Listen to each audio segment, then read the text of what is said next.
肚子呢？我的肚子，我的肚子呢？我的肚子，我的肚子，还我肚子！还我肚子！还我肚子！还我肚子！还我肚子！啊！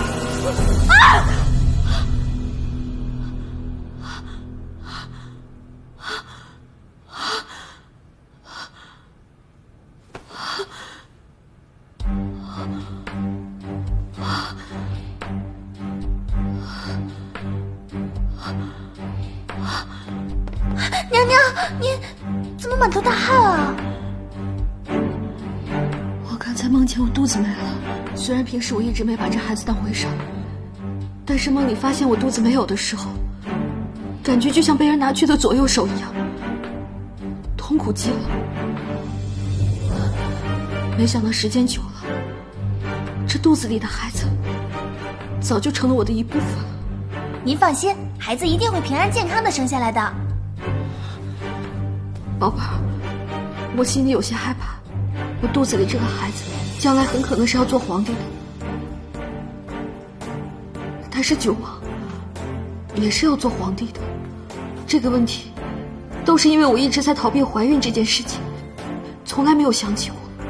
没想到我居然也有今天。正所谓骨肉之气，血浓于水，无论如何我都要保护好我自己的孩子。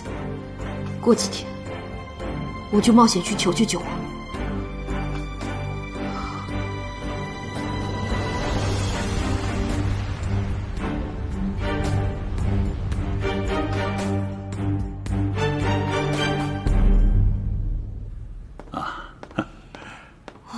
好，皇后娘娘。九王，难怪以前我们会在这声色犬马的春江花月夜相遇，原来这里是你们碰头的根据地啊！女神姐姐，你有所不知啊，圣都城内上下都是皇上的眼线，唯独这里是他想不到的。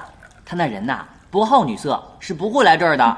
娘娘大可放心，这家店面已经被我们盘下来了，青楼不过是个幌子罢了。皇后娘娘，臣感激娘娘不嫌扬言顽劣，让这不孝子能攀上张家如此之好的姻缘。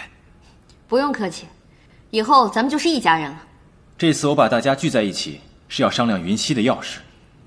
现在军中三足鼎立，我张家最大，剩下的便是杨将军和齐胜的心腹贺家了。从即日起，杨家和张家也算是一家了。我瞧着皇上最近去议事厅的频率，恐怕要对云溪下手了。现在我们张杨两家联姻，皇上无论动哪一家，都要好好的想想了。臣还是料不定，这皇上究竟会派哪一方的兵啊？齐胜最会派的，就是我张家的兵。因为张家的兵带兵南下，便可大大削弱张家的兵权。而杨将军与九王的关系，齐胜应该一清二楚。为避免九王在云溪界战乱起义，恐怕是不会派杨将军去云溪的。娘娘果然雄才伟略，与寻常女子不同，令老臣佩服啊！现在我们就等齐胜先有动静，看他有何意图，再借机生变。哎，你们可收准了啊！你们计划变不变我不管，我那媳妇儿可不能给我换了。你，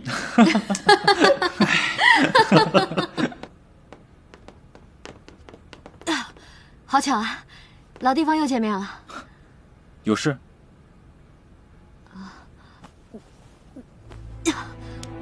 九王，我有一事相求。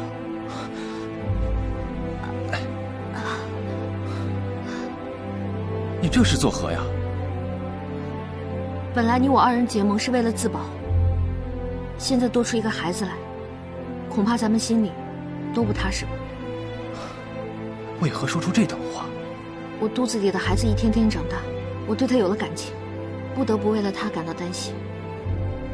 本来齐胜一死，你一定是皇位的不二人选，这也是你一直以来的志向。但是现在看来，他会成为你的眼中钉，肉中刺吧。娘娘竟出此言，她还是不了解我对你的心意。为了腹中的胎儿，我冒不起一丁点的风险。如何才会让你放宽心？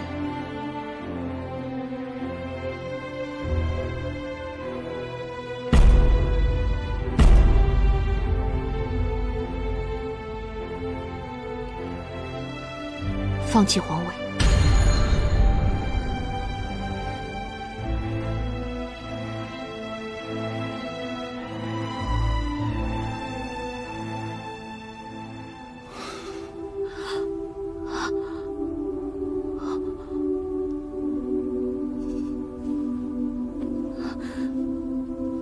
我知道，我的要求是过分了些，但是为了孩子，我管不了那么多了。不管我是当爹还是当妈，我都要为他负责任。他如果死了，我也不想活了。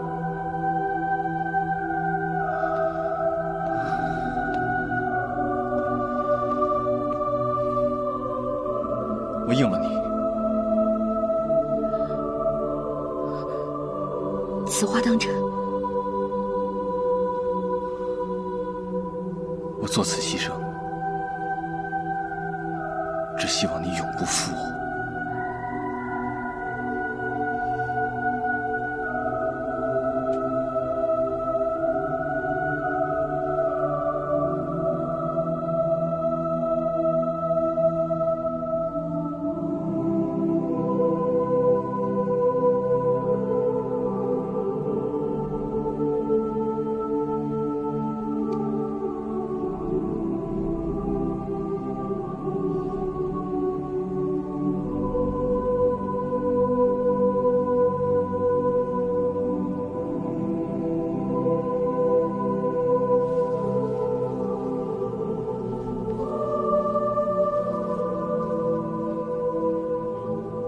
后宫中，只有皇上赶上皇后的床。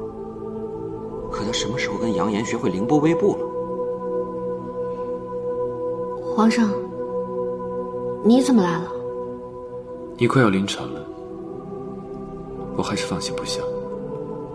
虽说你曾把我的东西都搬了出去，可我人是活的，还不是想来就来。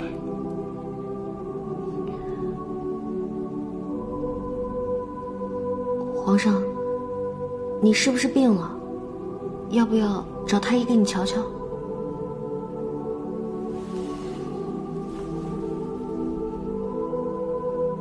我只是想来看看你。你放心，我会把你的孩子生下来的。